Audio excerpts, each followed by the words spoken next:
Welcome to Gourmet Brewing. I hope everybody is having a great day. I know mine is getting better now that this event has started because I've really been looking forward to this. And I hope you have too, because this is one of the events you ask for. And so I try hard to deliver when I can. And I promise you, we've got a great event tonight. And I appreciate your time. I'm Doug Piper, and I run the Gourmet Brewing channel from Greenville, South Carolina. We're having a beautiful spring, and it's kind of my favorite part of the spring because we had a cool night last night and a kind of slightly warm day today. But I know I talked to someone in Vermont yesterday, and they were having a blizzard. So the weather is weird, I think, all around. This is our 64th major event for Gourmet Brewing. And I appreciate you taking time tonight to spend it with Gordon and Stephen and myself. I hope everybody is finding themselves well and safe in these unusual times. But tonight, I hope to make your day a little more delicious, one sip at a time. Now, we're going to be talking with award-winning Saison brewers, Stephen Pauwels of Boulevard. And that's in Kansas City, Missouri, and Gordon Schuck of Funkwerks, and his brewery's in Fort Collins, but actually he's not at the moment. So we'll get to maybe hear a little bit more about that in just a moment. But I would ask everybody to please put in the chat how much you appreciate these guys volunteering their time, and they're taking some pretty serious time tonight to help share with them the passion and wonderful aspects of Saisons that they've come to know and love. So welcome, guys. It's really good to see you on screen. And Gordon, you especially, I mean, you're taking time away from the brewery there out of town. Yeah, I'm in Las Cruces right now, New Mexico, kind of avoiding Colorado winters. So I took a little leave from the brewery. It was a good time. Got a bunch of guys handling everything up there, so enabled me to kind of take extended time off. So that's been nice. Well, that's awesome. Stephen, how are things with you in Kansas City? They're good. They're good. It's spring here also, and it's my favorite time of the year also. Everything is blooming. Allergies are not really fun to handle right now, but other than that, it's great. Yeah, this is good. Thanks for having us. Page. Well, guys, we've all been talking for some months. Gordon, especially you. I think I started out with Brad Lincoln, and then he volunteered you maybe, or you volunteered, but I'm glad we're all together, and you actually facilitated getting Stephen here. So, I mean, we worked as a great team. Actually, Julia Hertz was the one that kind of helped me get this started with Brad, and then you helped with Stephen.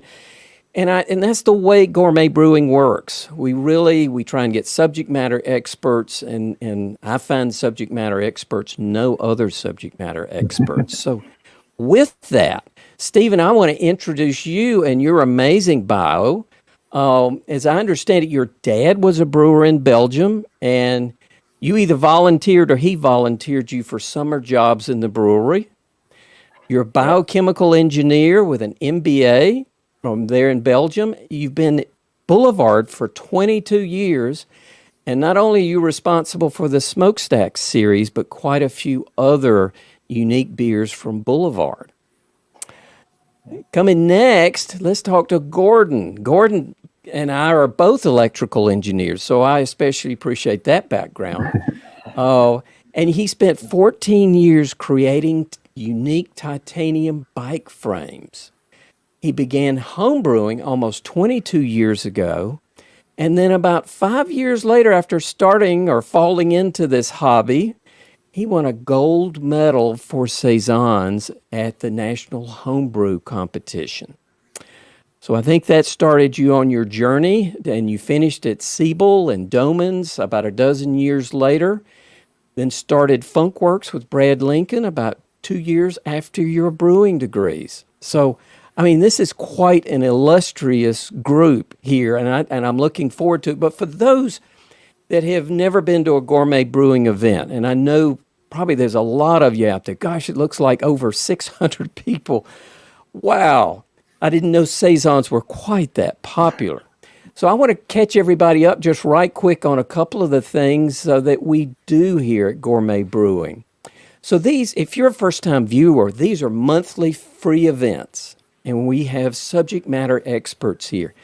This is actually our 64th free event, and it's thanks to supporters like Luke Pernodo,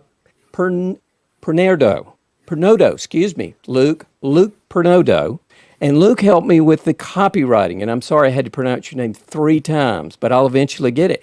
Whit Lanning helped with the glassware that I'm using, and he has a brewery there in Burning Blush in Mills River, North Carolina.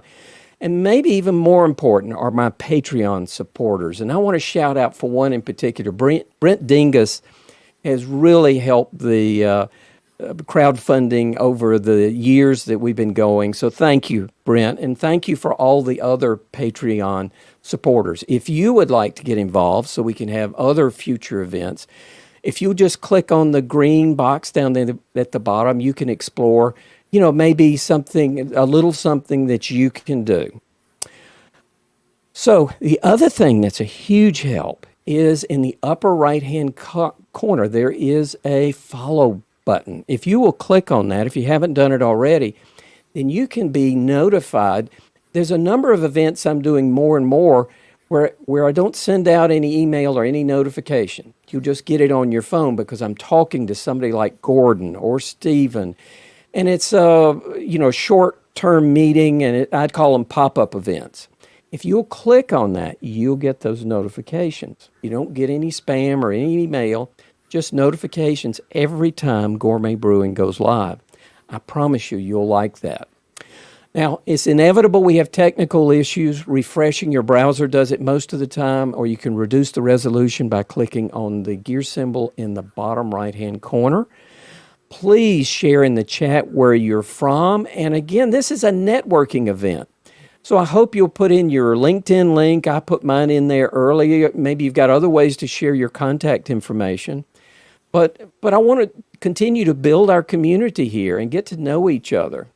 You can put your questions in the Ask a Question field, and we will answer those whether you're live or not. So if you've got to leave early, pop your question like 7 other people have done in there already, and we will answer your questions in this. I say we. It will really be Gordon and Stephen because they know a whole lot more about Saisons than I do. And lastly, I appreciate those that when you register, you click off the auto registration.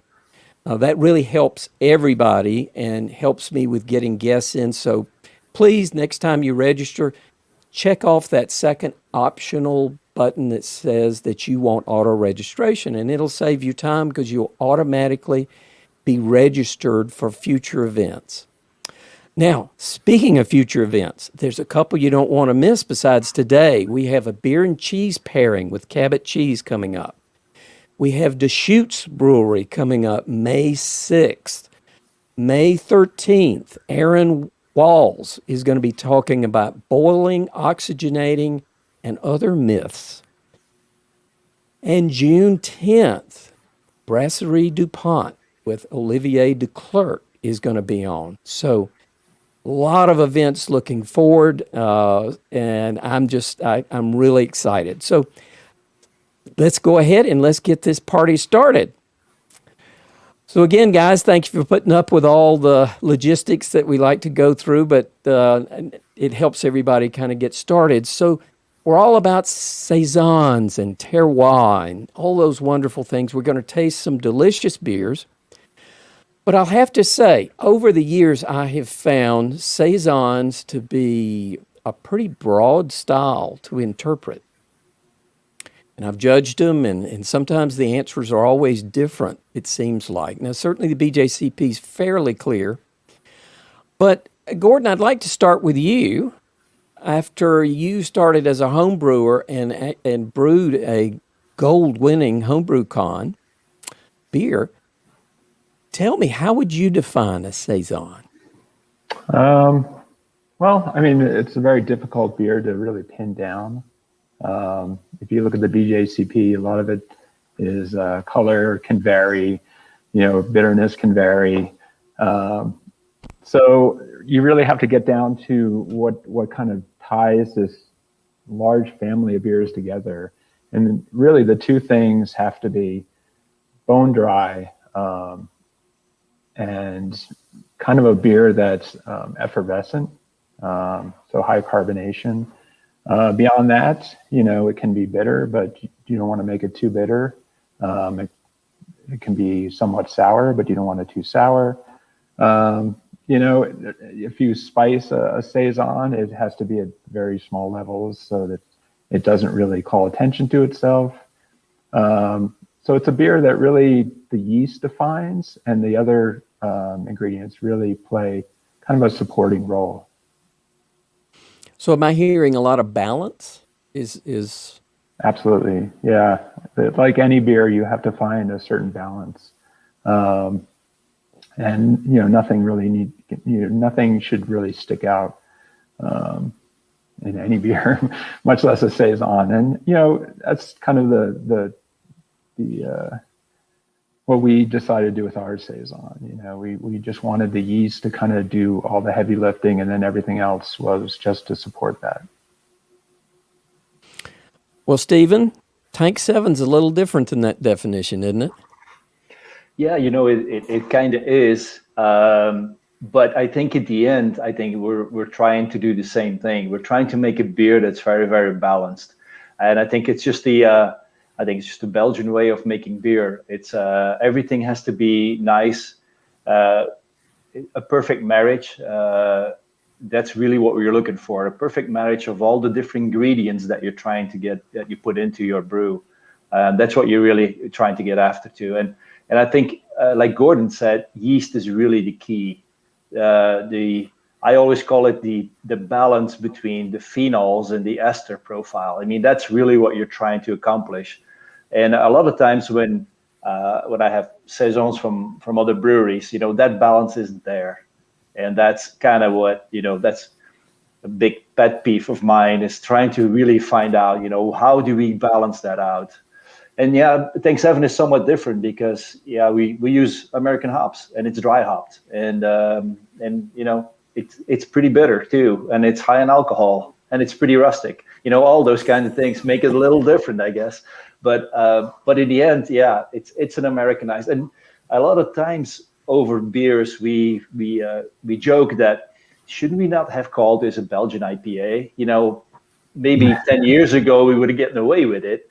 Now probably not anymore. But it could have been a Belgian IPA, and it could have been with a bunch of hops in there. But in the end, we call it Saison, and it is a Saison now. So there you go. Well, speaking of that, the granddaddy of them all, I think, is Saison DuPont. And for those of you that have one, and I hope you do, that's the next thing we're going to do. My audience has told me over and over again, don't wait too long to pour beer. So I think that's where we are. So, Gordon, you're going to describe this while I try and pour it and keep the head under control when I do it, because I know it will throw up a pretty good head. So, Stephen, I'm going to turn your camera off for a moment, and then we'll come right back to you. But feel free to speak up. Cheers. There you go. And I'll switch to mine in a moment. Okay. So, Stephen, tell us about this. So, Saison DuPont, I would consider this, the benchmark for more of the modern, post-industrial kind of Saison. If you want to know the history of Saisons, I would definitely get Bo Markowski's book. There's a great essay in there about kind of the evolution of Saisons over time. But Saison DuPont is kind of that modern take on a Saison. And it's one of the last Saison breweries in Belgium that survived and now is thriving again. The color pours with that kind of great orange hue to it. The ester profile and the aroma, definitely fruit forward. a lot of kind of, I get peachy mango, kind of tropical fruits. And then you also have that spiciness to it as well. And for us at Funkwerks, this was the prototype for us when we were developing our beer. Well, I can't wait to try this. Look at the head on this thing, though. Like I said, high carbonation, effervescent. Wow, I mean, that's 4 fingers, I think. And actually, I'm going to try it. I was holding it up here because it's a little bit, see if I can get a little more head out of this guy. Oh, look at that. So how do you get a head like that? That's serious. Bottle conditioning is a great way to get really nice head on a beer. And from what I understand, that's Saison is bottle conditioned. So. Wow, there is just no other beer quite like that. That is awesome. And I pulled off a lot of the foam that was there, but just so everybody can see kind of the type of foam we have here. It's fairly large bubbles.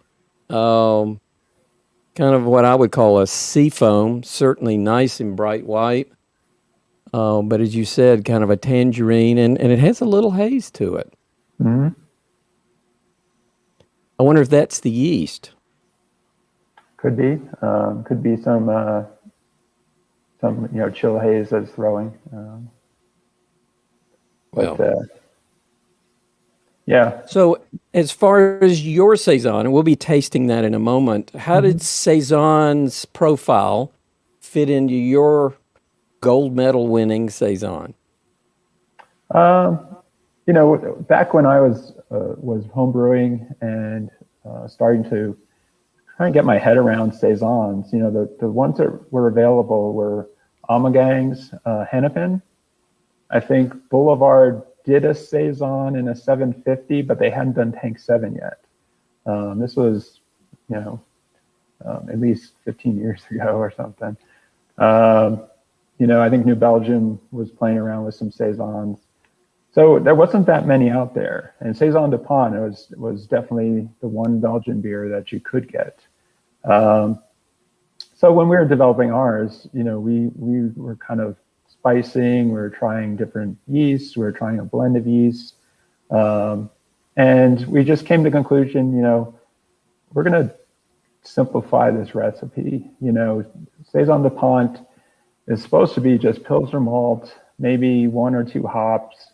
Who knows what the yeast strain or combination of strains is, but it's very simple in recipe, but complex in execution.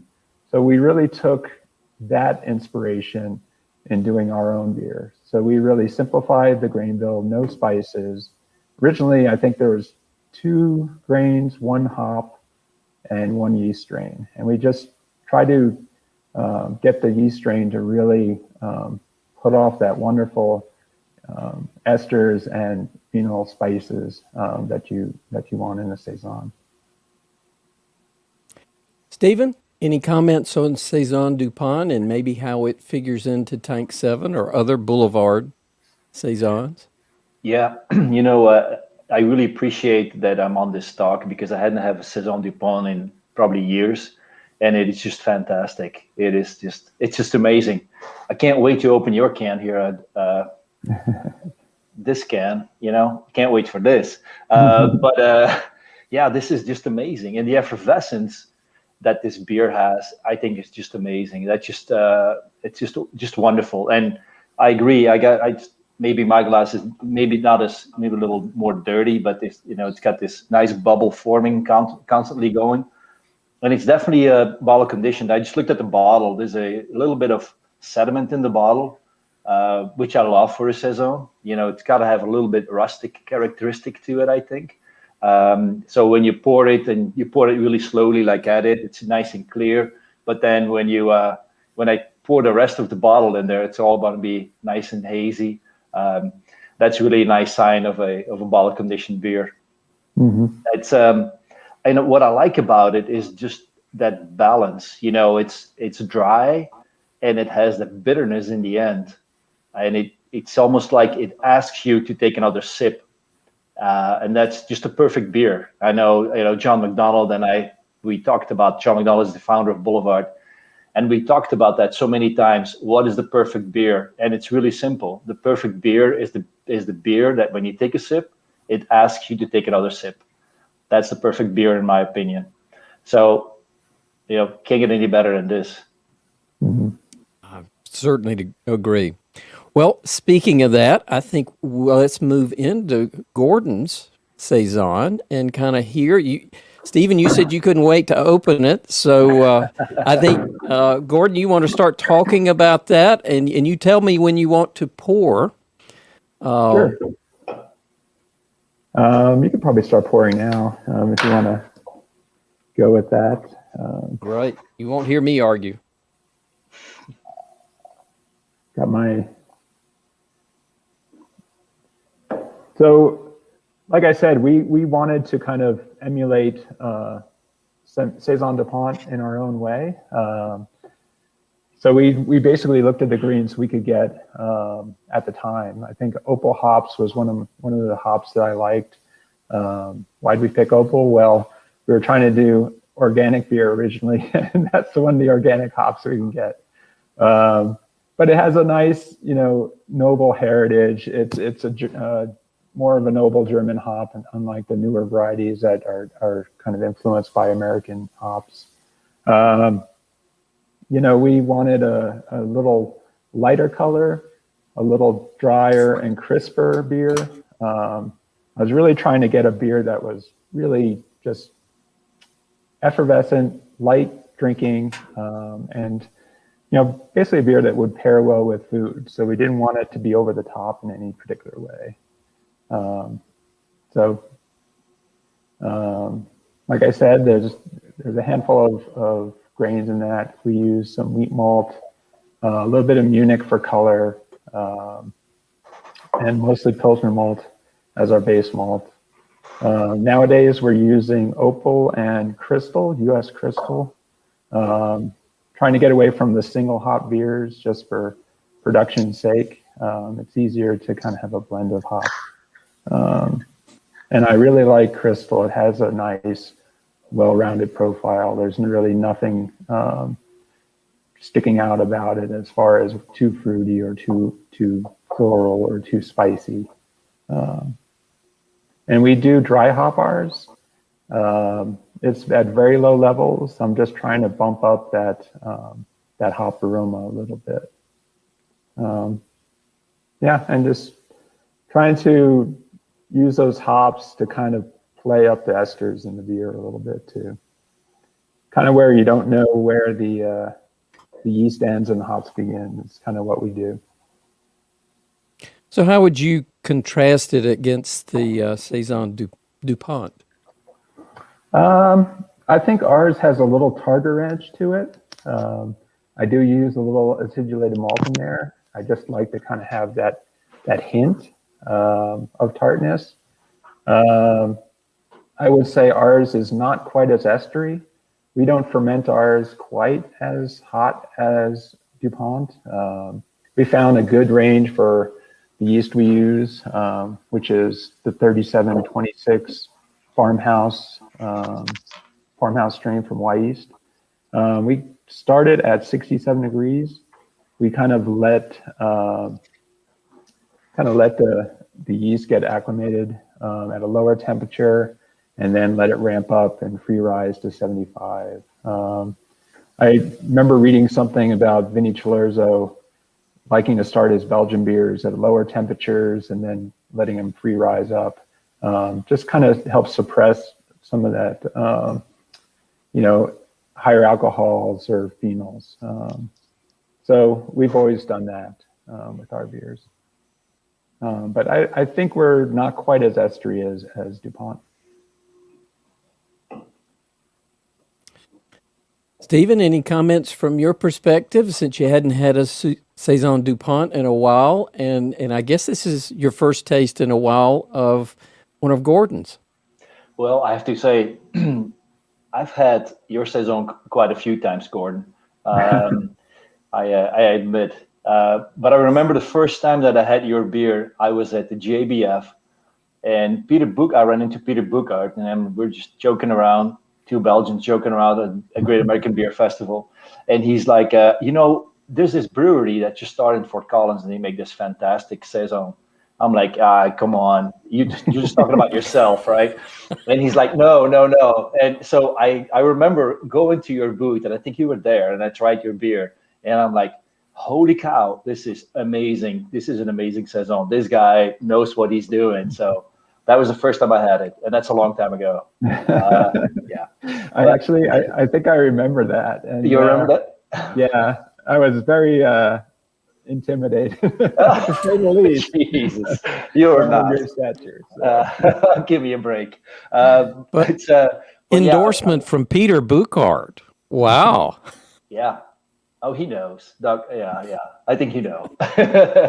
So I agree. I think your beer just has it's a little more tart. It has a little more, a nicer acidity, a touch of acidity that makes it. I like acidity because it makes beer more drinkable.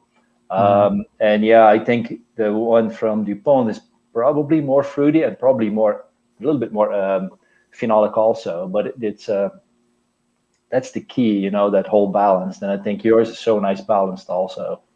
Thank you. Yeah. Well, super. These are just delicious beers, and they're both so well balanced. And I guess that's what I enjoy about them. It's interesting in tasting a lot of Saisons. You can really get some that take the farmyard characteristics of the leather, all that to a higher degree than I would. And these are all just nicely balanced. Now, the haze that's in yours, Gordon, is that because of the yeast or the hops, or what gives it the haze? Well, I don't know. I think Lauren may have sent you a fresher bottle than I have. Mine settled out pretty well. I think it's kind of a yeast haze. We don't filter our beers. I wish we could do bottle conditioning. I really feel like that just is the cherry on the cake. It really makes a beer pop. But unfortunately, we can't. So we do a little bit of conditioning in the can. There's a little bit of gravity drop. We try to get it as dry as we can in the fermenter, but there's still a little bit of creep in there. So it does get a little bit of carbonation from the yeast in the can. Interesting. So you think that haze is mostly yeast? I would think so. There may be a little bit of dry hop haze. Well, great. Well, any last comments that if there's a home brewer out there in the audience that wants to brew a gold medal Saison, I guess a little too late for this year's homebrew con, but for next year's, what would you say are the top 3 or, what a handful of points you would say, if you want to really brew one right, you got to do this, this, and this? Mm-hmm. I would say, make it as dry as you can. On a homebrew level, that may be a little more difficult than on a commercial level. But yeah, mash it low and slow. You want to ferment every last sugar that's in there that you can. Second thing I would say is probably balance. Try to find a nice balance for whatever you want. If you want to emphasize the hops, then keep that in balance with the rest of the esters. Don't turn it into IPA. And 3, gosh, I don't know. Bottle condition it. Well, there's some interesting comments there in the chat. John says low mash temps. What do you think of that? Absolutely. We start our mash. We used to start really low. We used to do a protein rest. And we decided that wasn't really doing a whole lot for the beer anyhow. So we started mashing at 35. We'd ramp up to, I think, 145. We do that for about 75 minutes. And then we ramp it up to 160 and then transfer to the lauter tun. The idea there is we get it to a higher temperature, so it's easier to lauter, but you still have alpha amylase continuing to break down any remaining sugars that might be there or remaining starches. So we really don't mash off of that beer. And then our runoff is 2 hours. So in theory, you have a lot more time for those sugars or those starches and dextrins to get broken down. Eric says he uses acidulated malt to give it an edge. What do you think of that? That's what we do. Yeah, I really like acidulated malt. From what I understand, it's a sour beer that's sprayed onto the malt, according to the way the Germans do it, because they can't add acids. So you get the acidity, but you also get some lactic acid bacteria that has a flavor. It's not just adding lactic acid to a beer. So yeah, I like acidulated malt a lot. Great. Well, this is really whetting my appetite for a Tank 7. Yeah, I have a question for Gordon. Your beer almost has like an orange zest, kind of like a lemony touch to it. Is that coming from the opal, you think? I think so. I think the opal, I found opal to be a little bit fruity. Yeah. I don't like opal as much as a dry hop, so we actually lean more on the crystal for the dry hopping. But yeah, the opal has like a little bit of fruitiness to it, and maybe combined with the acidulated malt, some of the hop ester or the yeast esters. That's what we're kind of trying to do, is kind of get all of them blending together so you can't really pick out where something's coming from. But yeah, it has that kind of zesty kind of quality. Yeah. It's fun. I like it a lot. Yeah. It's real light orange. I would have said almost a tangerine citrus quality, like a little tangerine zest in it. Very interesting. Wonderfully balanced, certainly in the same range as a Saison DuPont. Oh, thank you. Well, let's move into the Tank 7 and see how they all line up.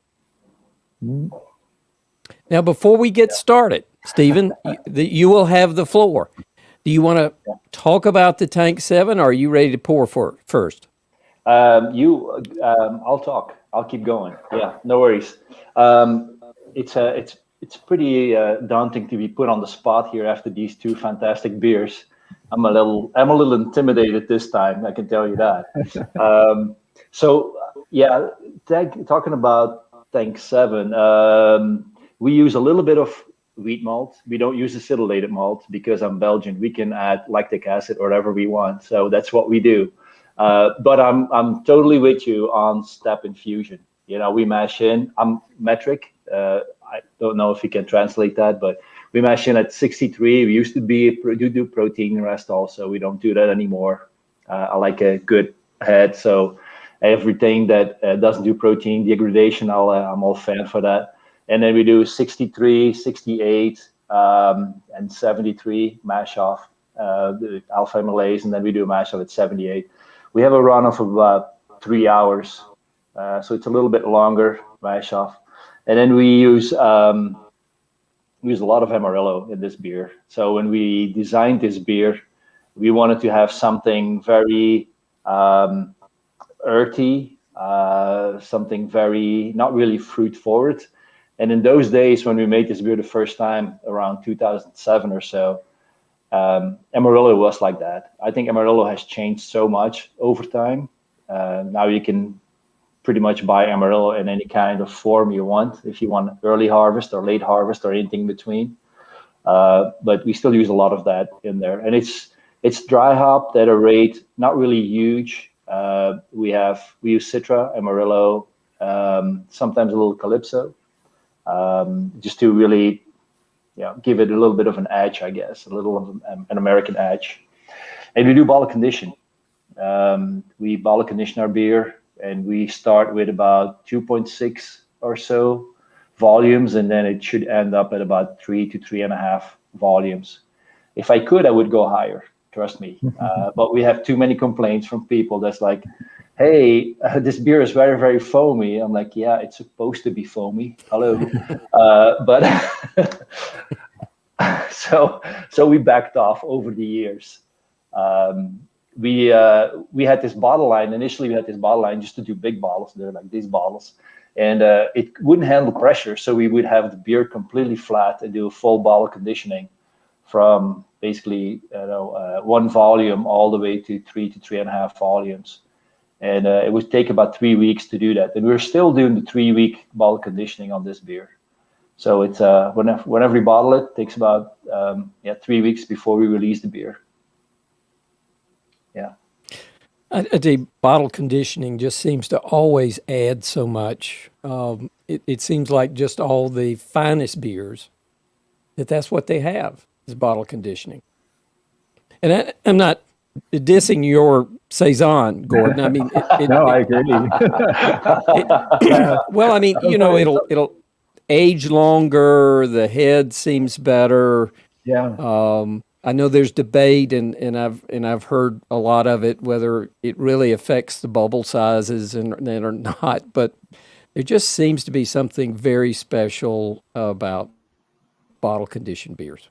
Yeah, I absolutely agree. And I didn't realize Tank 7 was bottle conditioned. Do you bottle condition everything at Boulevard? Not everything, no, but the majority of the beers we bottle condition. Like IPAs, we don't. But everything that has some kind of Belgian heritage gets bottle conditioned.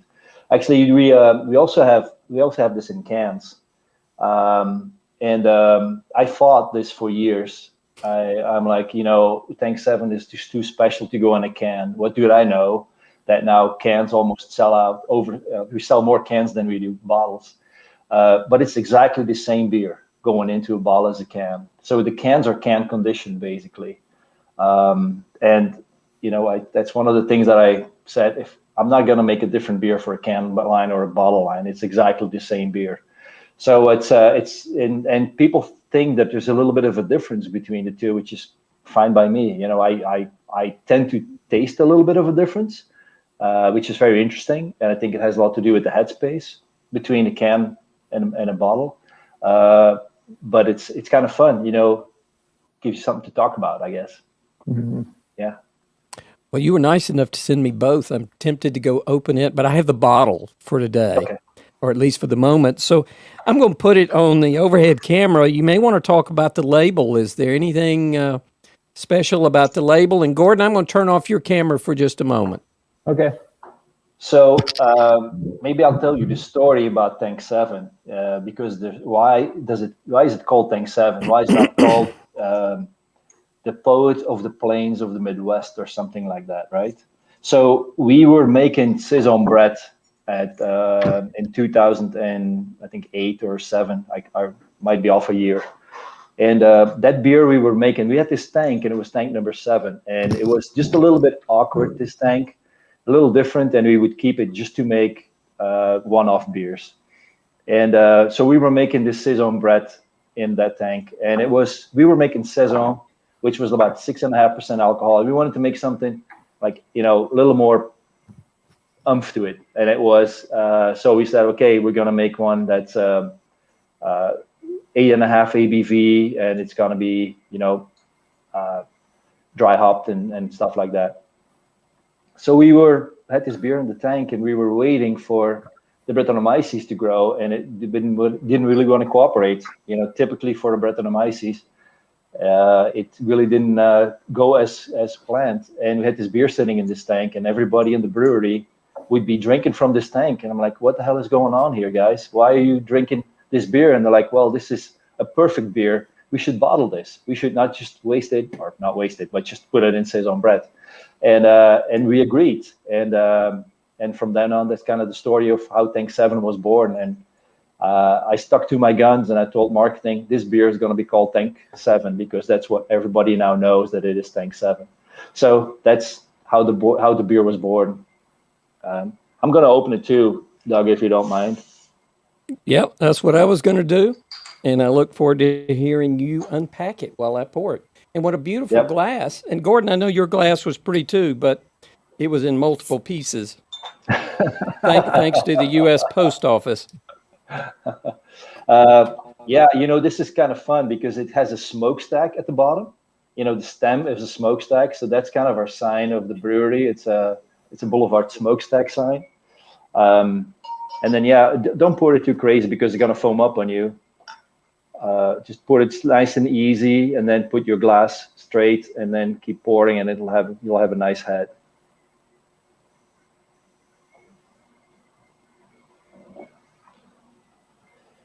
So the beer is a little bit orangey also, and that's our pale malt, our spec, and our pale malt is a little higher in color than most pale malts are. That's just because that's the way the pale malt that we buy, and it gives a little color to our wheat beer. It gives a little color to most of our paler beers, and it should be pretty effervescent. You should see little bubbles coming through. This beer should have about a 3.5 volumes of CO2. The first thing I always notice is the hop. Even though it's not crazy hoppy, it's the hop character always comes through to me. And for yeast, because I haven't talked about yeast yet, and don't kill me for this one, but we don't use a Saison yeast. I'm not a big fan of Saison yeasts. A lot of them are just too phenolic for me. They're just a little bit too much out of balance. And we've used Saison du Pont yeast in the past, and it's a fantastic yeast, but creating that flavor profile that they make is extremely difficult to do, just because of the dimensions of tanks that they have compared to what regular cylindrical tanks do. So we use a Belgian Abbey strain for this beer, which to me creates a nicer balance between the spicy phenolics and the fruitiness. And that's just what I like about this beer. We use this yeast also for quite a few other beers that we make. We used it in our 6 glass, which is quadruple. We used it in our triple that we used to make. It's one of those things as professional brewers, the things that we do, we try to make as many beers as we possibly can with one yeast strain, and don't make our lives just overcomplicated. Cheers, everyone. Cheers. And look at the head on this guy. It is phenomenal. And I've had to pour it, as you said, very slowly. I'm going to try and get a little more up there so you can see what it's doing. But again, I think I could easily get 4 fingers out of it, and probably 5, and maybe even balance a dime on it if I tried hard. I want to see you do this.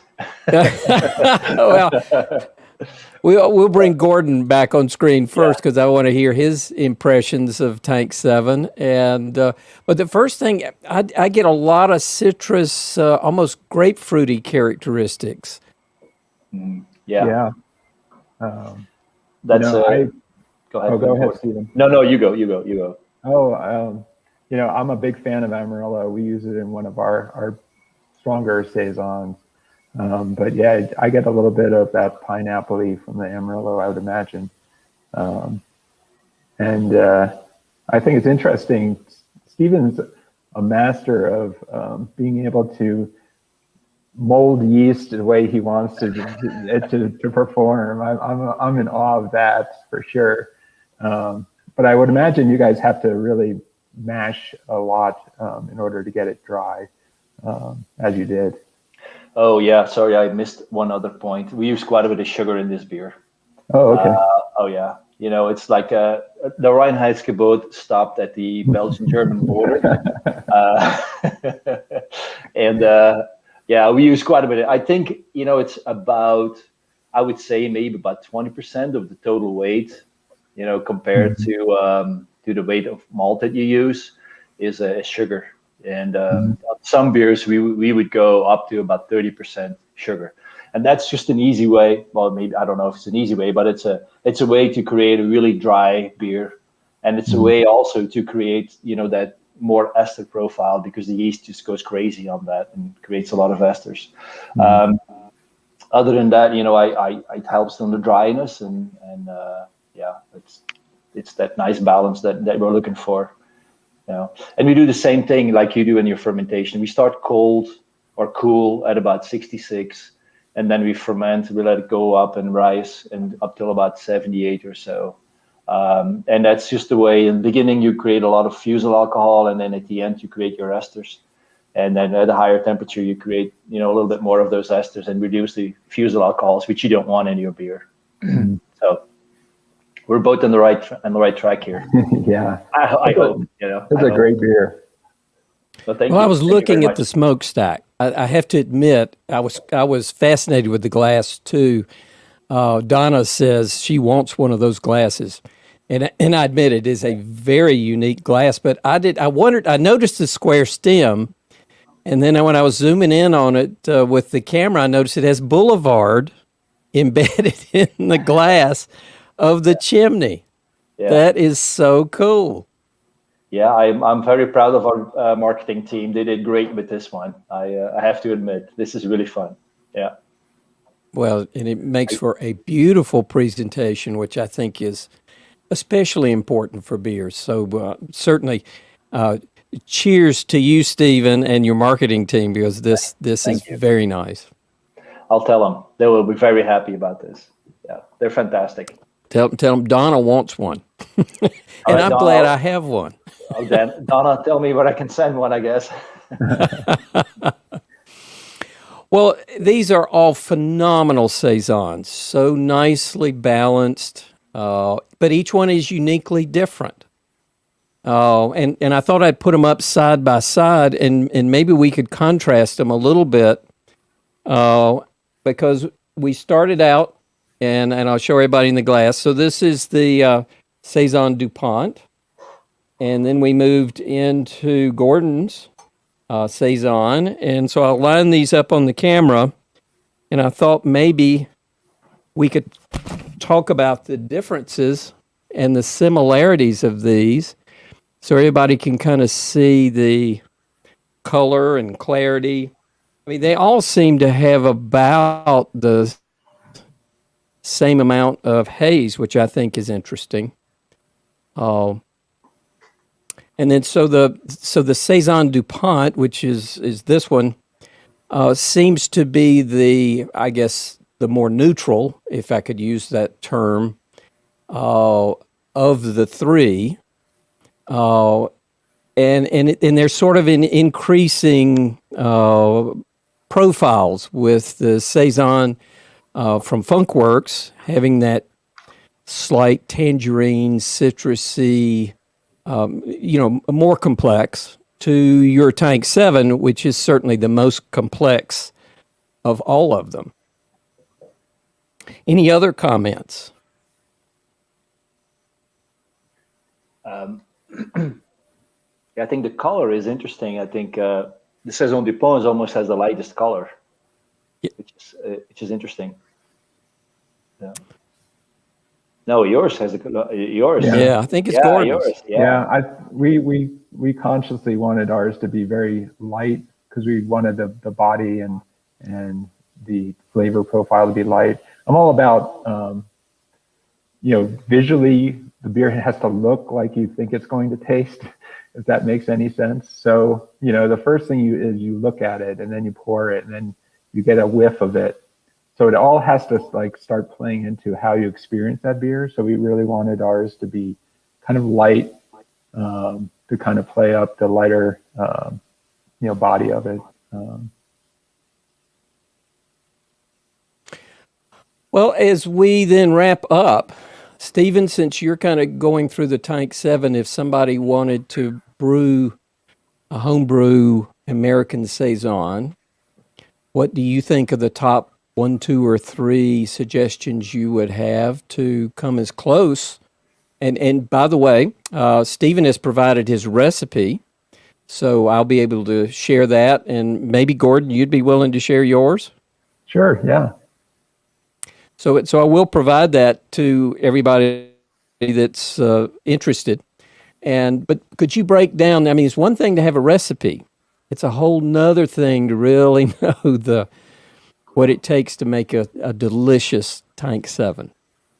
Yeah, well, I think one, we were very lucky to. There's a lot of luck involved, when you strike a good beer. I think. So one, be very lucky. Two, I think don't be afraid to use sugar. Sugar is not your enemy. Sugar helps you to make a really dry beer. And especially for a Saison or a triple or any of those beers, don't be afraid to use quite a bit of sugar. Up to 20% or even 30% will help you to make a super dry beer. And then if you want to make an American Saison, just go out and get some really fun hops and go all out with some dry hopping if you want to. Don't overdo it because it's going to be an IPA really, really, really soon. Just it's balance out and use the dry hop as your pepper and salt just to create a nice flavor on it. One of the reasons when we started making a Saison or Tank 7 it's kind of a reaction to what I saw happening in the marketplace. There were Saisons out there and they were just over the top spicy, over the top. There was so much orange peel and coriander and all those other spices in them that I would put my nose to them and they were like, oh my goodness, what? This is a spice store. This is not a Saison anymore. And then when I would drink them, they were just sweet, really sugary sweet, and that's exactly what I think a Saison should not be. It's about balance. It's about making it spicy and adding spice as much as you can. That's fine, but make it all in balance and make it dry, super dry. Make it super drinkable. That's the whole key for this. So that's about all I have. That is awesome. I mean, that really puts it in perspective. So, Gordon, if somebody were coming in late and they didn't hear your part of the presentation where you were really defining a Saison, how would you summarize Saisons? Pull it all together. Its profile. What if there's somebody in the audience that maybe has not tried yours or even Saisons DuPont's or Stevens Tank 7? What would they expect to experience with a Saison that they don't get from, let's say, a blonde or a lager or something a little more malt forward? I would say the Saisons are a very yeast forward beer. You're going to get a lot of esters, a lot of phenols. Well, not a lot, but you want it to kind of have some phenol pepperiness or that spiciness to it. They're dry beers. They're very effervescent and very drinkable. There's a lot of things you can do to kind of do American hops, but they have to blend in nicely with everything else, like a Tank 7. Some people do a little bit of sourness to it, but it's got to blend in so it doesn't push it too far into sour beers. But they're generally beers that are dry, effervescent, a little bit spicy and estery, and really great beers that pair well with food. They leave kind of a dry finish, and you just want another sip. And after one beer, you want another beer. That's basically what you're shooting for. I agree with that on the food pairing. I think Saisons and food are just made for that. And when we do beer dinners, we look at the menu and we work with the chef and we try to come up with really good pairings. There's always something that just doesn't have a good pairing. Something that you think like, how on earth am I going to find something to pair with this? And then you just put a Saison with it, and it works. It always works. They are the perfect food pairing beer. I totally agree with you. And would seem to go with so many different foods. And I think that's one of the questions that you guys got to answer. Now, we have 20 questions, and we have 60 minutes to do it in. If I can talk you guys into staying another hour. Yeah. I'm good. I got beer. I'm good. Okay. All right, Gordon, you good? I'm good. Yeah. All right. So that's 3 minutes apiece. But the neat thing about using the live streaming platform that I use is we'll take the questions that are voted the highest first. So everybody gets one vote. So if you don't have a question, but you look through the questions and you see one there that you'd really like answered soon, then pop yours in there and vote that one up to the top. But please know, as long as we don't run out of time, and there is a hard stop in 60 minutes. It won't go over, I promise you that, because the platform ends at that time. But everybody that enters in a question, you will get a unique link with the answer. So for those that have to run, and I know some people allocate only an hour, thank you so much for joining us. Again, next Thursday, we're going to be doing beer and cheese pairings. So I think we really need to find a delicious Saison to mix in there. What do you guys think? Yep. Yep. Yeah. And we've got a bunch of events coming up after that. So for those that joined us, thank you so much. I appreciate it. And now we're ready to move into the questions.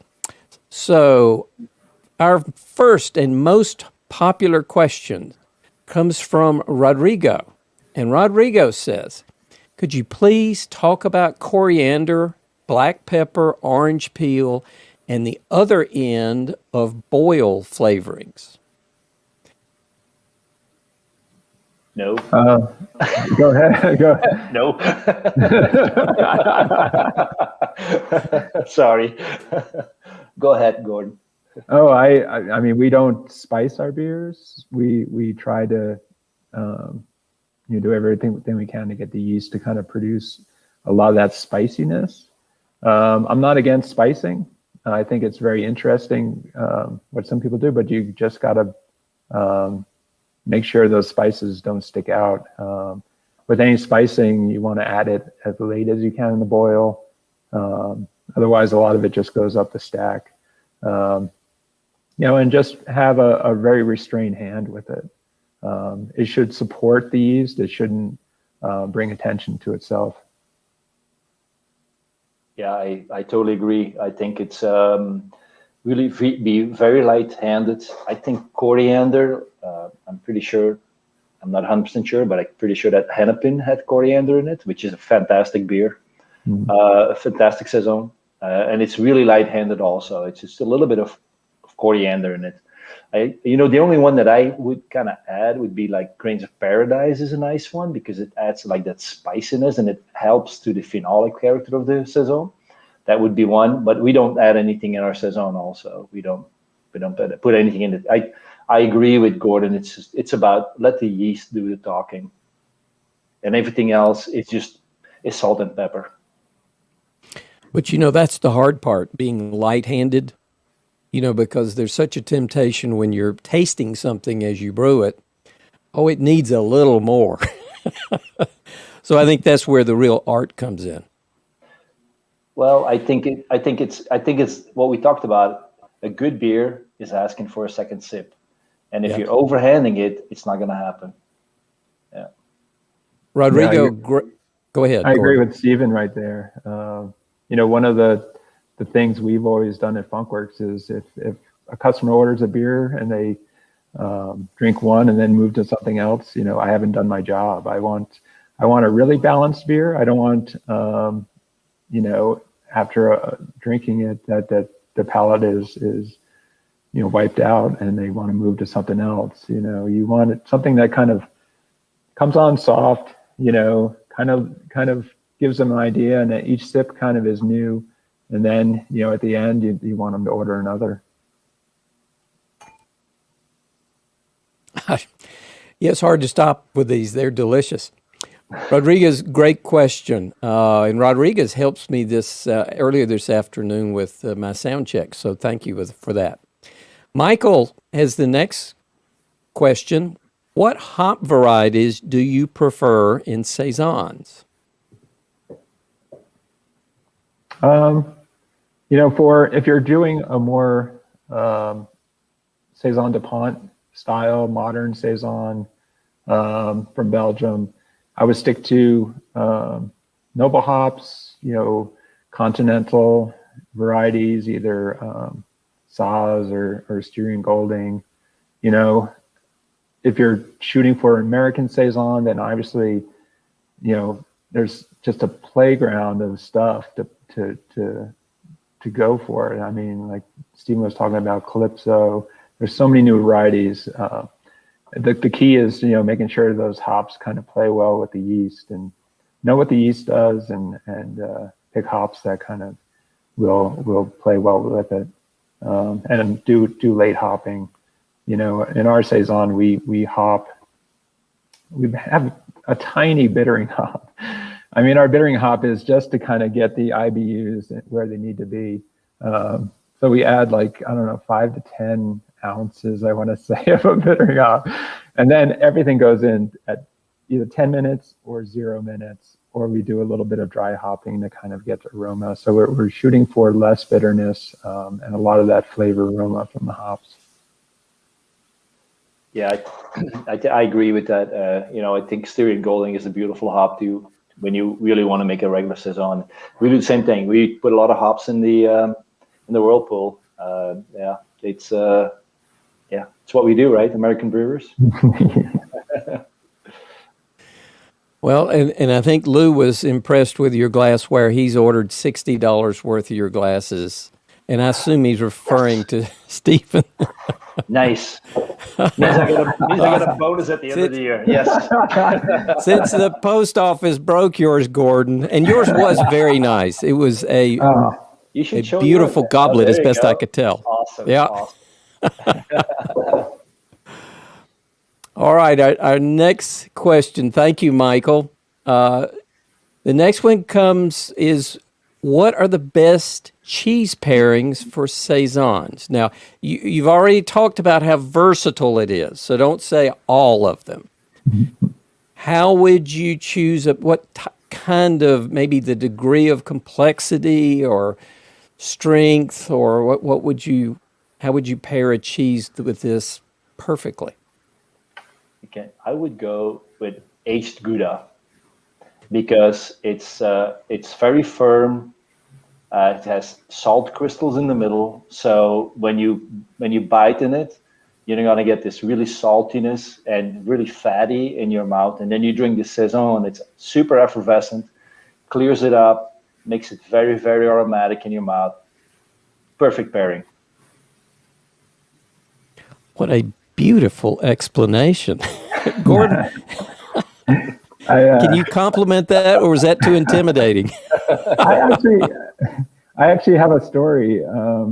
So me and my wife were going to a classical music concert in Boulder, and we did a hike. At the end of the hike, it just started pouring. So we ran off the mountain and got in our car, and we had a cheese and Tank 7. So the cheese was an aged Gouda, and Tank 7 was a beer. And we were just floored by how perfect it was. I have this vivid memory of it. So I would say that's a great pairing if you can get Tank 7 and get an aged Gouda. In our tap room, we do like a camembert cheese, and I feel like the creaminess of the camembert and the earthiness of it tend to kind of match the beer, and the acidity of the beer tends to kind of cleanse the palate a little bit. So that's I would say that's probably a good one as well. So. Yeah. Just to be clear, we did not repeat this. What Gordon was saying about Tank 7, we did not. This is all natural. You just made my day, Gordon. This is amazing. I was about to say, Stephen, he topped you, buddy. I'm sorry, you did a beautiful job, but I'm done. Something about running down the mountain in the rain and getting in the car and the Tank 7 and the cheese. Wow. Great story, Gordon. All right. Our next one. Jeff asked, barrel aging a Saison on the home level. So he didn't really put it in question form, but I think he's asking, would you barrel age? And if so, how would you barrel age? You want to go first, Stephen, on this? I had zero experience. Sorry. We definitely have done barrel aged stuff. It really depends on the barrel and what you're trying to get from the barrel, or whatever microorganisms you're trying to kind of cultivate there. Usually Brettanomyces. That's another layer to kind of add to the beer. I wouldn't go over the top. And, wine barrels tend to work really nicely because that wine acidity, usually they're a little more neutral, so you're not getting a lot of oak. And then the Brett can kind of take over a little bit and really dry it out. I don't like Saisons to have too much Brett character, but just a hint is nice. And I know Stephen does Saison Brett, and that's one of my favorite beers. In fact, I might like it better than Tank 7 as well. Well, I have one of those, and I have not tried that yet. Oh. Yeah. Yeah, just put it in the mail, Stephen. Especially after that story, Stephen. Yeah. So I don't know, Gordon, I sent you a package and it has a bottle of this in it, but I sent it to the brewery. I didn't know you were not at the brewery. So somebody else might be drinking it right now. Sorry, buddy. Oh,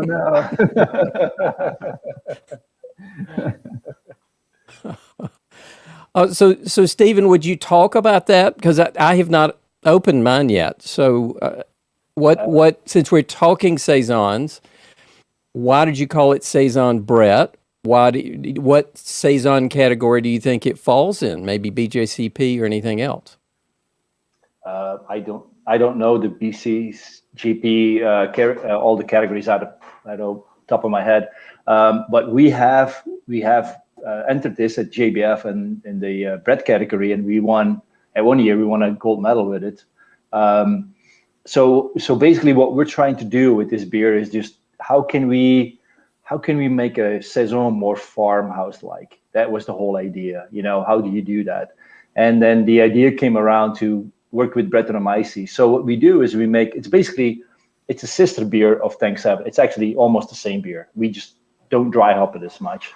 And then what we do, we make sure that it's super dry. So we extend the mash even longer. And then we add a little bit with the bottle conditioning yeast, we add a little bit of Brettanomyces.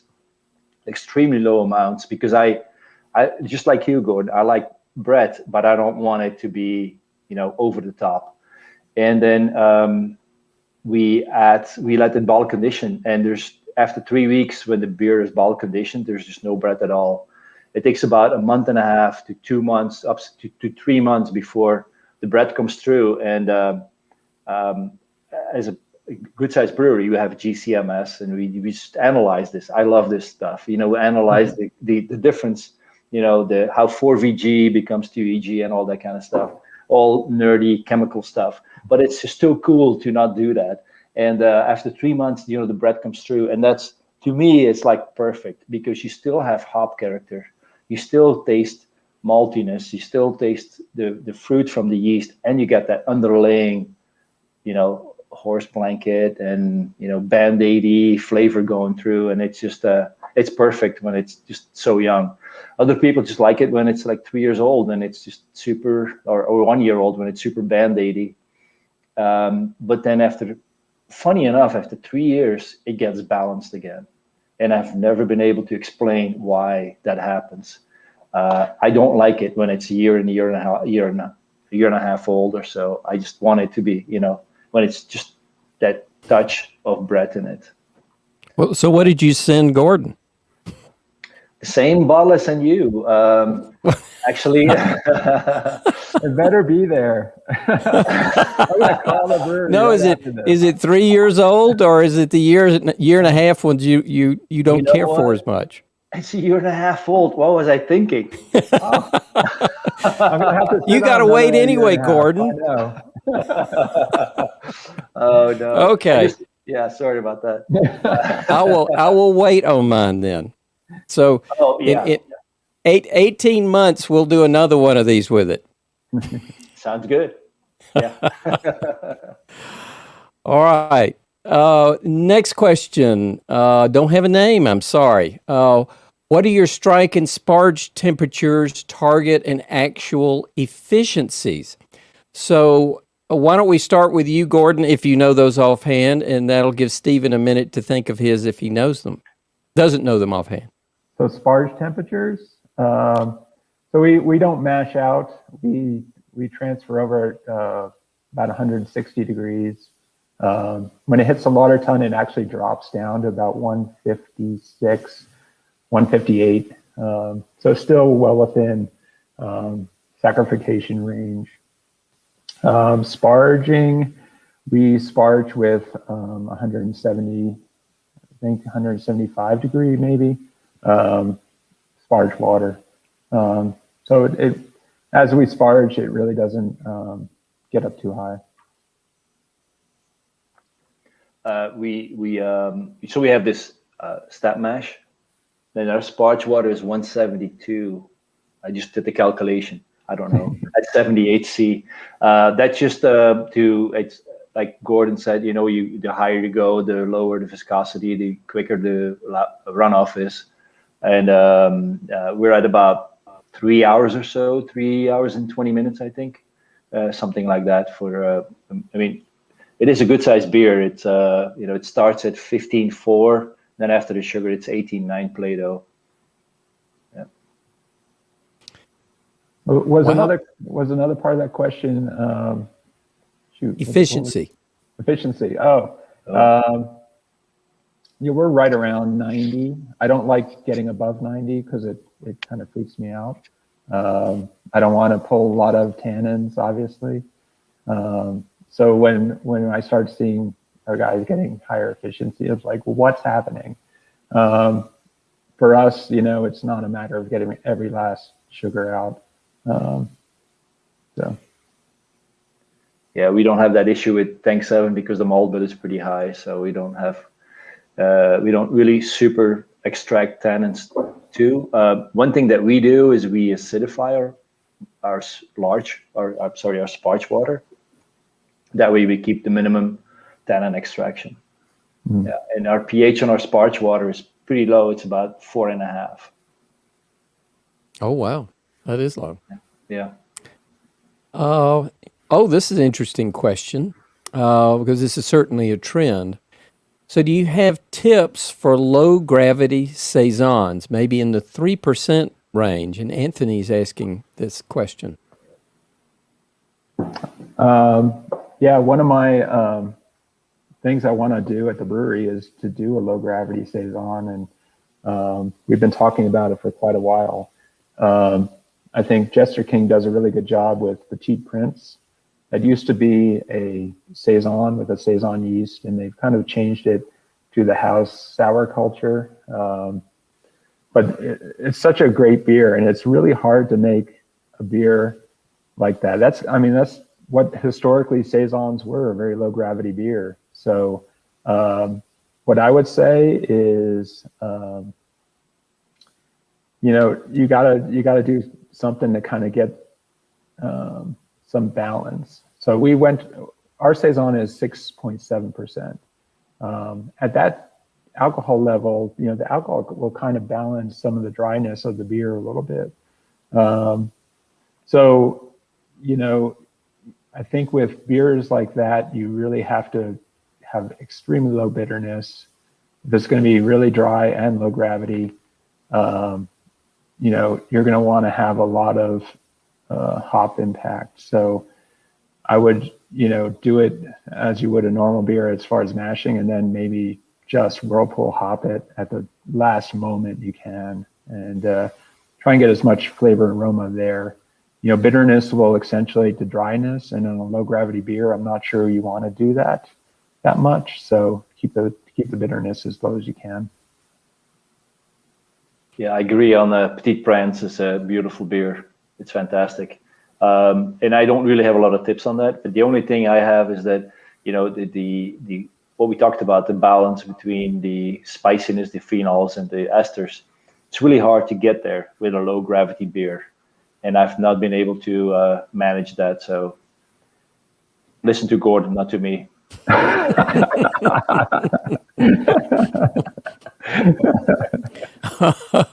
I take no responsibility for your beer. If anyone brews the way I want.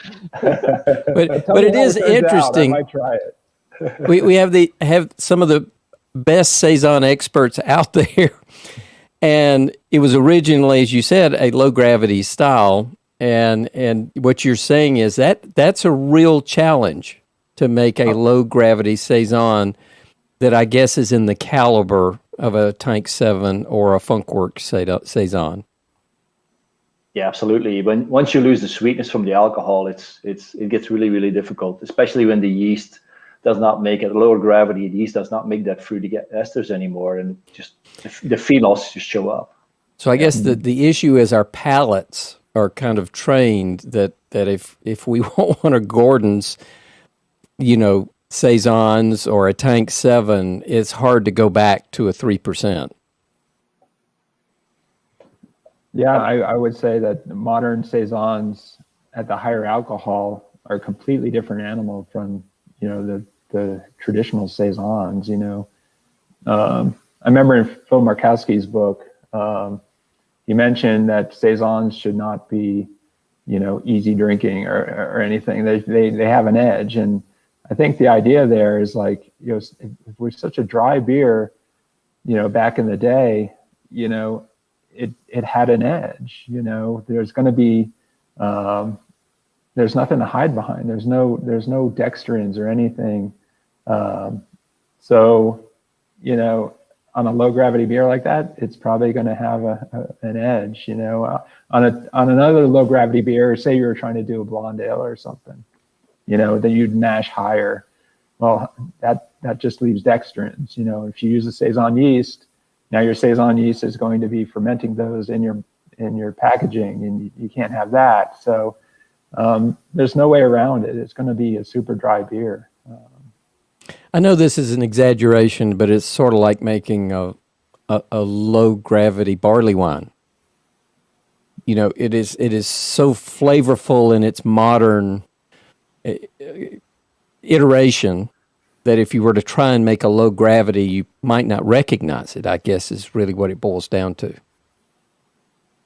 I would say, yeah. Yep. Anthony, you ask a great question. I think you stumped him. So Henry is asking, what sugars do you prefer to use? And since that Gordon hadn't talked about sugars, I guess we'll start with you, Stephen.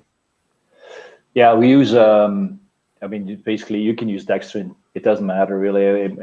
Not that it doesn't matter, but just don't make it too complicated. If you use darker sugars or marinara sugars or any of these specialty sugars, it's just going to add to the complexity and take away from the drinkability. So keep it simple. What we use is invert sugar, which is it's a liquid sugar, and it's very stable. And that's just it's 50-50 glucose fructose, but that's just for really practical matter, really, because it's easier to pump and stuff like that. But yeah, on a homebrew level, just use dextrose. No issues. Yeah, Gordon, any comments? Yeah, I agree. We've done some beers where we've done pure dextrose, which is glucose. It pretty much is 100% fermentable, for the yeast. I avoid sucrose because the yeast has to kind of do the invertase to break it down before it can consume it. Liquid sugars, I would go for the lightest ones. I know, I think candy syrup does what was it? It's supposed to have a little tartness to it. I think that might be a good one for Saisons as well. Are you saying a sugar that has a tartness?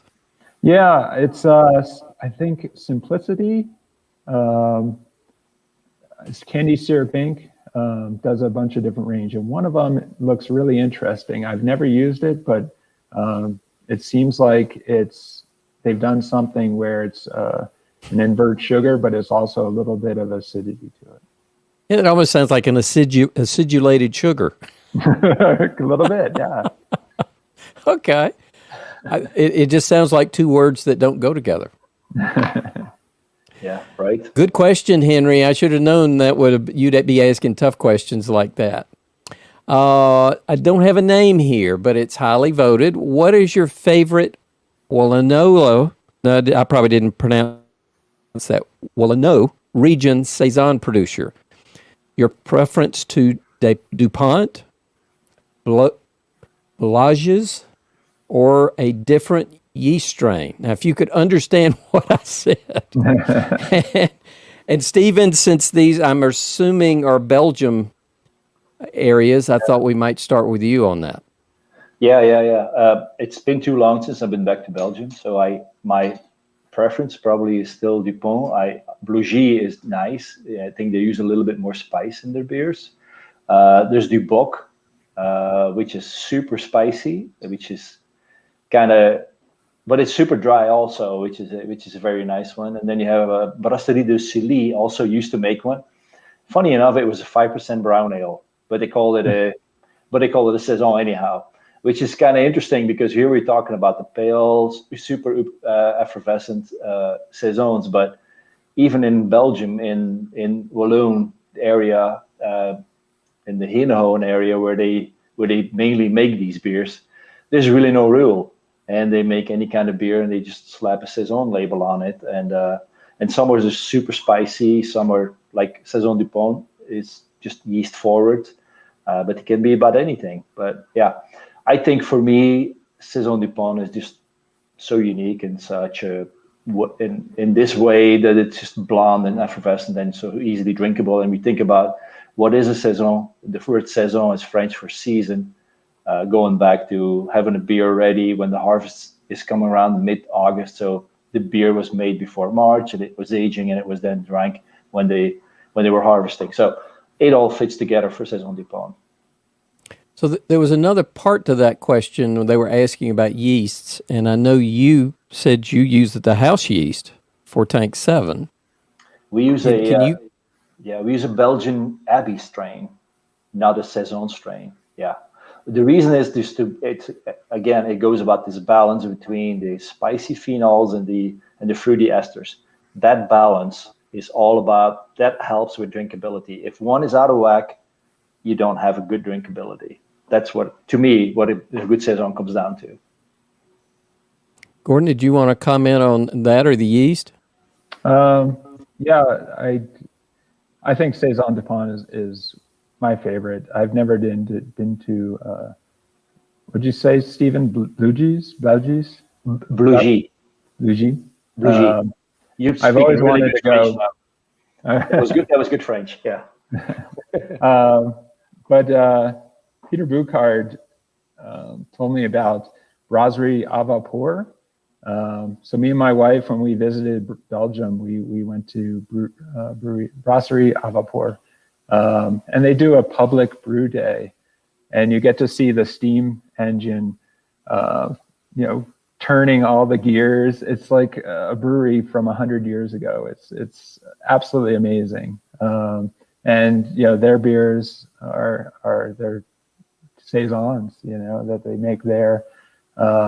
So yeah, that's one of my favorites. I wish I could find it here, but and then as far as yeast strains, in some ways I admire Stephen because Saison strains tend to be diastaticus. So diastaticus will break down any dextrins. So you really have your hands tied. You can't make a beer that has some full body or anything, So you have to mash as low as you can and as long as you can to get it dry, because otherwise you're risking overcarbonation. So I think the key is finding a strain that can produce those esters and phenols. If it's not a diastaticus, you can make it drier. You can add sugars. You can mash low. You can do a lot of things, and then you don't have that risk. If you're using Saison strains that are diastaticus, you're going to have to make sure that beer is dry as you can get it before you do any packaging. And remind us what yeast it is that you use. We use 3726 Yeast Farmhouse Saison.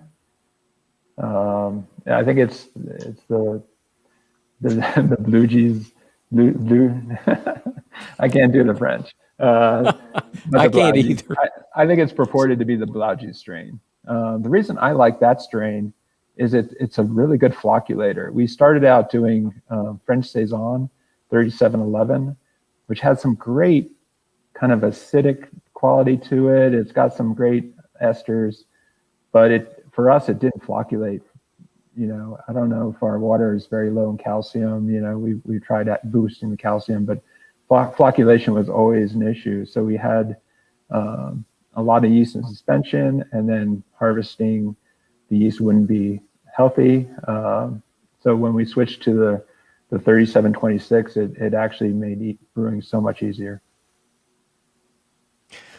All right, we are almost at the bottom of the next hour.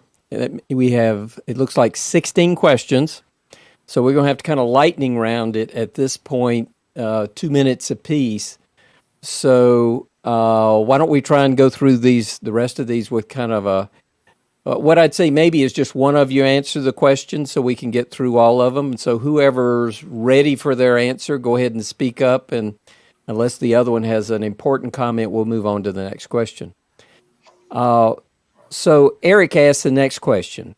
When you do bottle conditioning, do you use the same yeast for fermenting or something else? And if so, in other words, another yeast for bottle conditioning, why? I'll take that one. Is that okay? Yeah. That's you. We use champagne yeast for bottle conditioning. We actually use dry yeast, so you can use it at home also. Very easy. And a champagne yeast, the reason why we use champagne yeast is because it's very alcohol tolerant, and it can hold. It's effective for high pressure also. So very easy, doable. We try to shoot for about 1.5 to 2 million cells per milliliter. Have to look how many grams it is per gallon, but I mean, you could kind of do the math, I guess. Yeah, that was a very quick answer. Well, I mean, it looks very champagne-like, so that makes a lot of sense. Yeah. Next question comes from Mike. Any thoughts on dark or fall Saisons? Saison's a style that can really, you can do a lot with. So again, it's all about finding that balance. If you want to do a pumpkin Saison, I think it's doable. You just have to make sure those spices kind of blend in with what your yeast is doing. Saison is not like most styles where things are kind of rigidly defined. As long as you have that dry finish, that estery and spicy quality to the yeast, it's a wide open world to play with things. At what point, though, does it cross the line become kind of a spice ale and no longer a Saison? That's the hard part, you're just going to have to see what your yeast will do, and then try and blend those spices in and know what different spices add. Some spices you can add more than others. So that's the art of the brewing, Yeah, I bet that would really push it. Thank you, Mike. Great question. Tom has another question. How many generations of yeast do you dare use? We go about eight generations on maximum, and that's really controlled by, because that yeast that we use doesn't want to flocculate that much neither, but at the end, because we keep harvesting from the bottom in a cylindrical conical tank, it starts becoming more and more flocculent, and it's just a control of the VDKs, basically diastole formation. But yeah, 7 to 8 generations. Gordon, anything different from you guys? I think we go 5 or 6. So we start with a very small pitch, do a 15 barrel batch, that may go into a 30, that may go into a 60, that may go into 260s. So by the time you hit 5 or 6 generations, you know, it's exponential as the amount of beer we've made with it. So Raph has our next question. Is that just free rise, or do you manually push your temperatures up? Now, I would guess he's talking about the mash temperatures or maybe the lauter. I think he's talking about fermentation. Stephen? Okay. Yeah, it's just the heat of the fermentation that just rises, and we don't really have heating or anything in our fermentation tanks. Just the volume itself and the heat created by the fermentation just will raise the temperature, and then we cap it off at about 23 Celsius is what we do. That's about as high as we go for a Saison. Well, you guys are doing this lightning round thing. Good. So we have time, Gordon. Do you have a comment to add to that? I would say, we cap our fermentation like Stephen says, and at, the commercial volumes, heat is not a problem. You know, it's going to generate enough heat to free rise. On a homebrew level, that's another issue, and you may want to add a heater to the room that you're fermenting in to kind of get that temperature up. And ours usually hits 75 degrees Fahrenheit after about 36 hours. Yeah, and I have to say, I am not using a Saison yeast, so Saison yeast might be a little more different. Some really like higher temperatures. Well, Donna's saying I have skipped your question. Donna, I don't think I have skipped your question. It's coming up. We'll do it next. So Donna's asking, is Saison the same as Farmhouse? Yeah. Well, I did something at GABF where I got a bunch of people together and tried to hash out, because everyone has their own definition of this. Is it a farmhouse ale? Well, Funkwerks doesn't operate out of a farmhouse. We're in a commercial building. I make Saisons, but I'm not in Belgium. So is it something else? I don't have an answer there. It really depends on how you define things. Farmhouse may be more all-encompassing, and Saison may be specifically to the Belgian style of farmhouse. Donna, that was a really good question. Stephen, can you comment? I don't have much to say. I'm not good at wordsmithing. Think 7 used to be Farmhouse Ale. Now it's called Saison. Don't ask me. I'll give you a speed number to call our marketing department.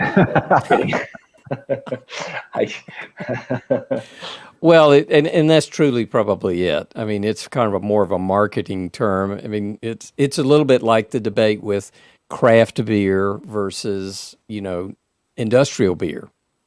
And I'm sure there's some sensitivity, Stephen, that you have to that, particularly because you're part of a pretty large organization and probably have run into that same debate.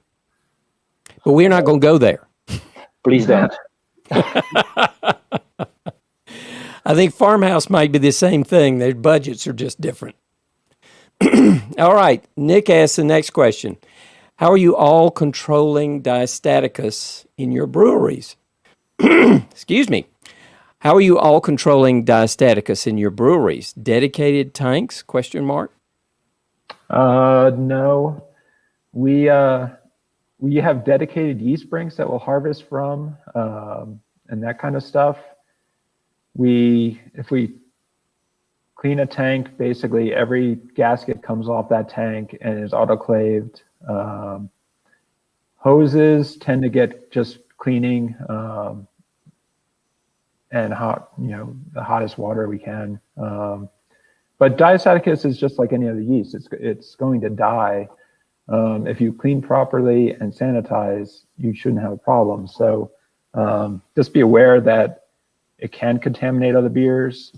So you have to make sure your SOPs are just top notch. And if in doubt, you go the extra distance. I've been known to pump boiling water into a tank from the kettle just to make sure that that tank is dead, pasteurized.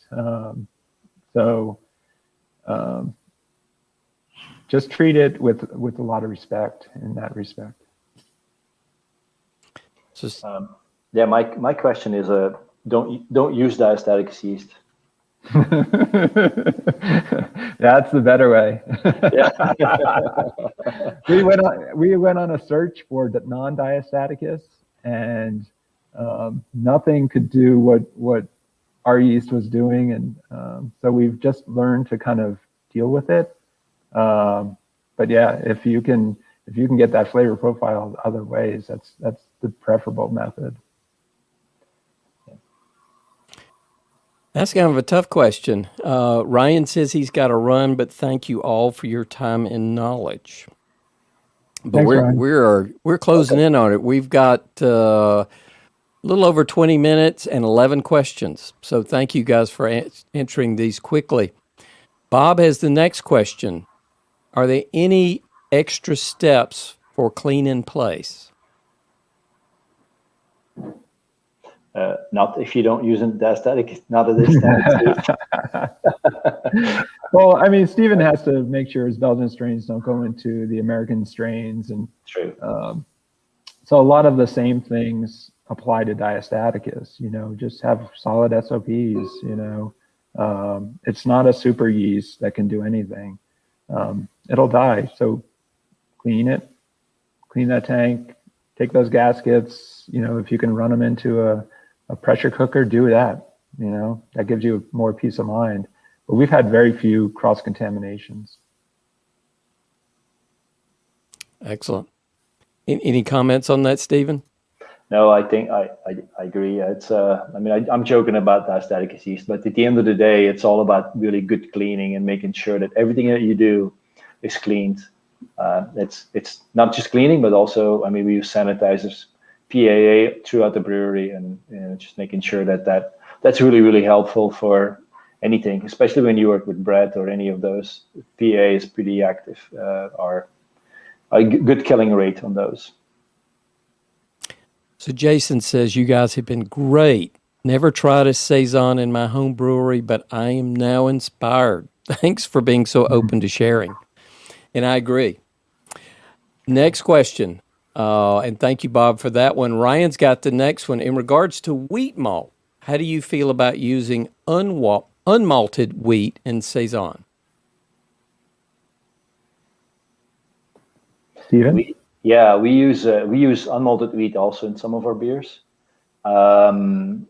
It gets a little more tricky with unmalted wheat because of the protein breakdown that you do in your mash.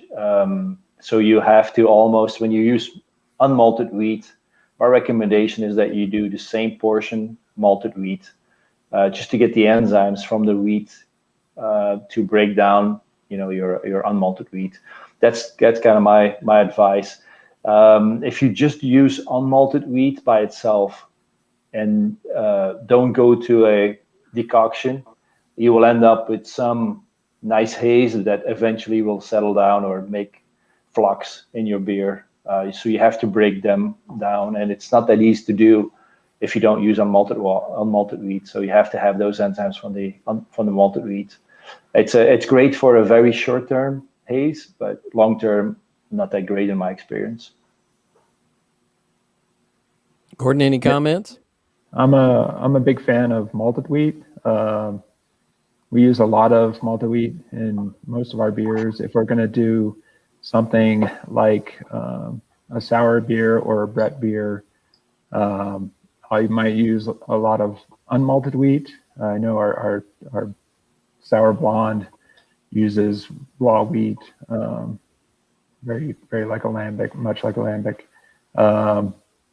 But there's, we're trying to do different things with the wheat there. We want a lot of, dextrins and starches to kind of break down later in the brewing, in the fermentation. So as far as a Saison, we're looking to package this beer, in like 3 or 4 weeks. So, we'll use a malted wheat. That way you're getting, a lot of conversion from the malting process to kind of give the nutrients for the yeast. All right. Our next question comes up from Matthew, and Matthew specifically asked this one to you, Gordon. Why do you say it's easier to use a blend of hops versus a single hop on the production level? It has more to do with like commercial beer. So, I came to this from homebrewing background, and I've kind of learned on the fly. So when one person smarter than me we were talking, and I told him, yeah, we use one hop in this beer or whatever. He's like, you should do a blend, and I'm like, really? And he's like, yeah, if there's a bad hop year, you're screwed. That's your flavor profile. So our goal is now to have at least 2, preferably 3 hops in a blend. That way, if one hop is different on a particular year, it's not going to change the beer drastically. Yeah, I agree. We our Tank 7 used to be Amarillo, 100% Amarillo in dry hopping, and we walked away from that really, really quickly when there was a bad year and there was a shortage or any of those above. And yeah, you learn really, really quickly that you're better off with a blend. Yeah, totally agree. So that's primarily so you can adjust year to year.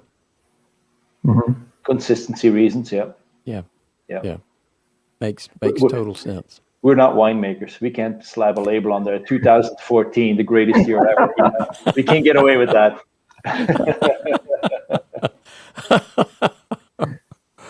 Oh, so Lou says this has been a great presentation, both educational and entertaining.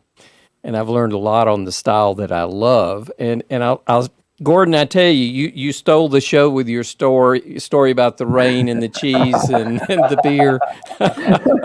I don't think anybody will top that one. I can't believe you said aged Gouda. I'm like, no, that was my answer.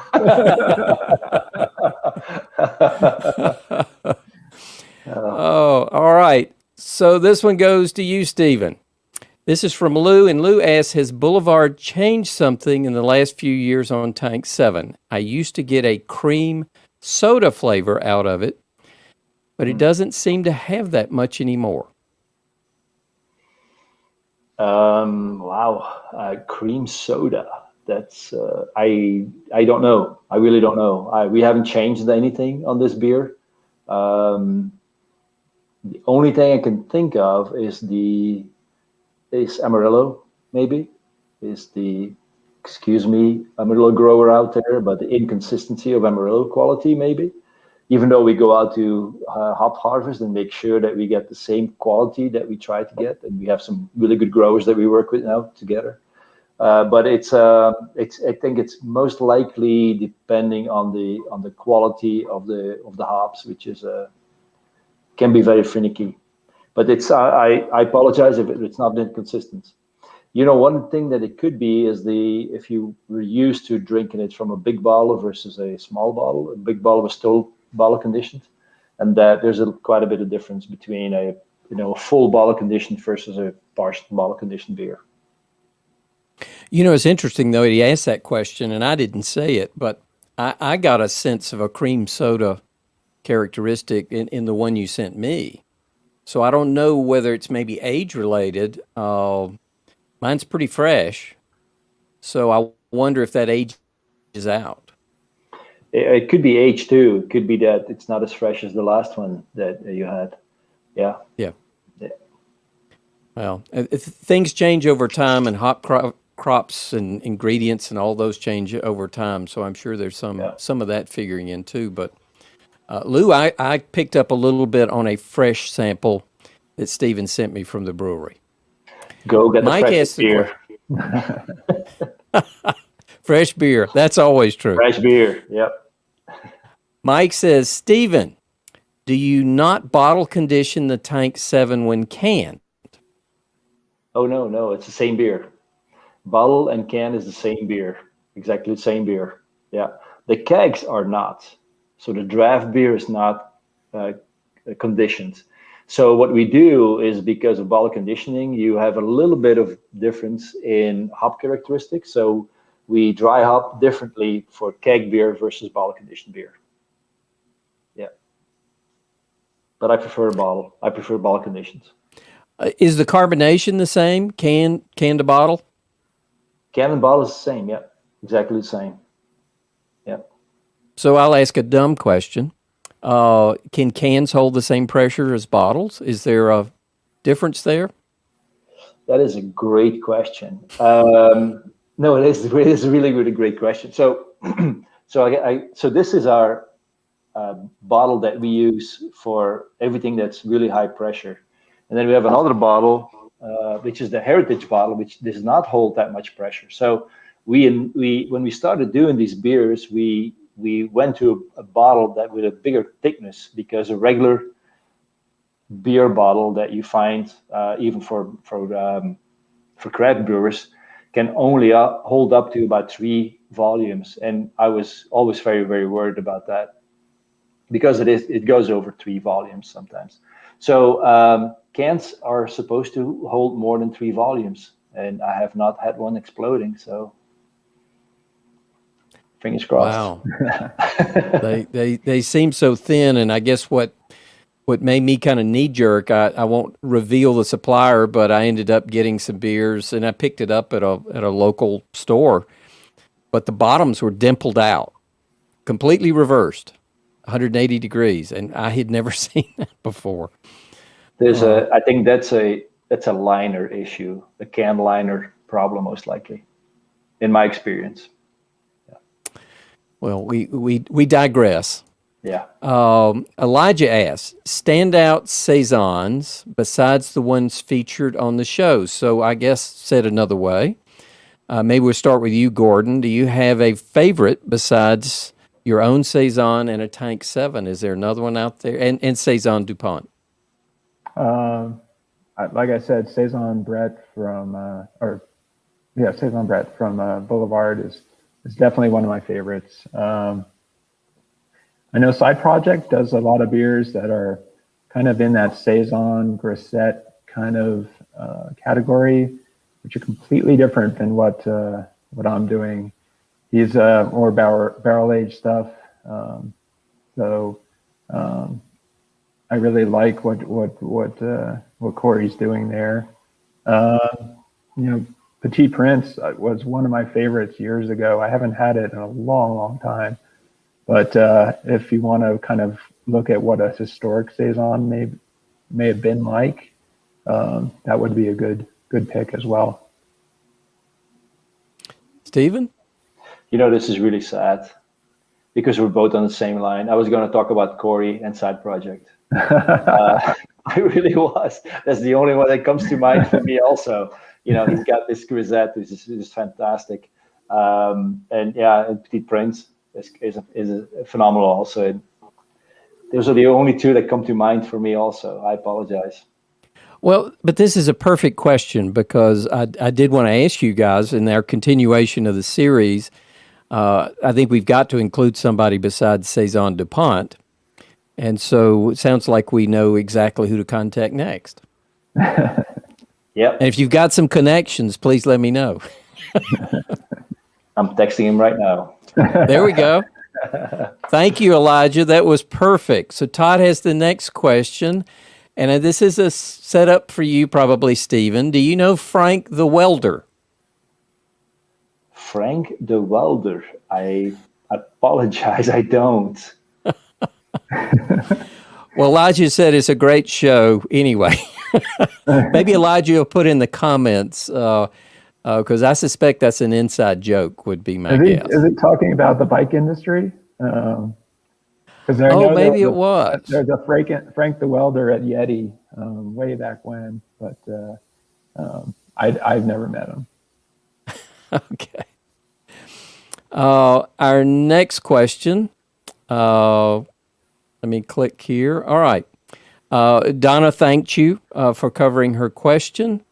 So we'll move on. And let's see, I think the other was from Donna, and she was just clarifying Farmhouse versus Saison. So we have just a couple of minutes left, but we've still got a huge crowd out there. I want to thank everybody for being here so we could have such a great show and an opportunity and show our love to Stephen and Gordon for taking this much time to share with us about Saisons. I thank you for Greg Alva, who pointed out that Saisons, in his best estimation, is going to be a very strong style going forward in the next few years.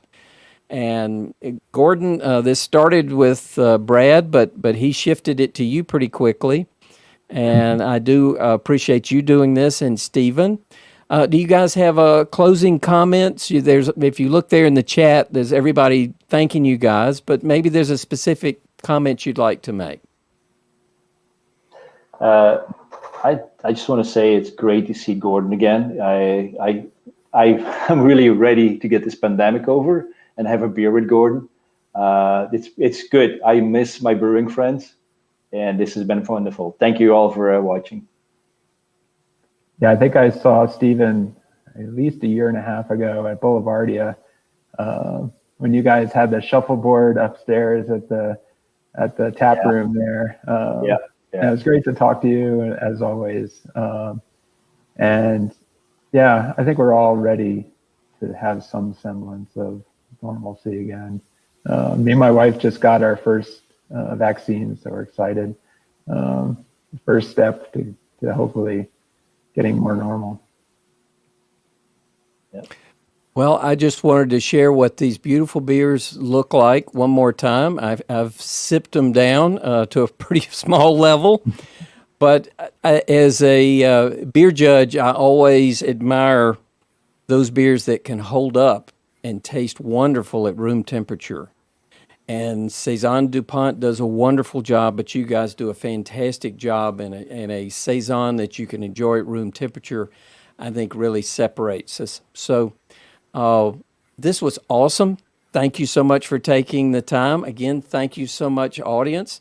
I have gained a whole new appreciation for Saisons, and thank you guys for sharing all your things. And Michael's got a good question. He says, is that what I call a sip? And since we say we're going to make every day a little more delicious, one sip at a time. No, I couldn't stop. And Stephen defined that very beautifully. A delicious beer you can't even hardly stop with. I just took a sip also. Sorry. Well, thank you guys. And I want to appreciate everything that you did for us tonight. And we'll have, I can't always end ceremoniously. A lot of times it's rather abrupt. So cheers to you guys. Have a great weekend or almost weekend coming up. And we'll look forward to doing another event in 18 months where we can open that Saison Brett and see how that is, if not sooner. Sounds like a plan. Okay. If everybody in the audience, we got cheese next Thursday. So that's with cabbage seed cheese. So cheers, and we'll wrap it up tonight. Thank you very much. Bye-bye. Bye. Cheers, guys.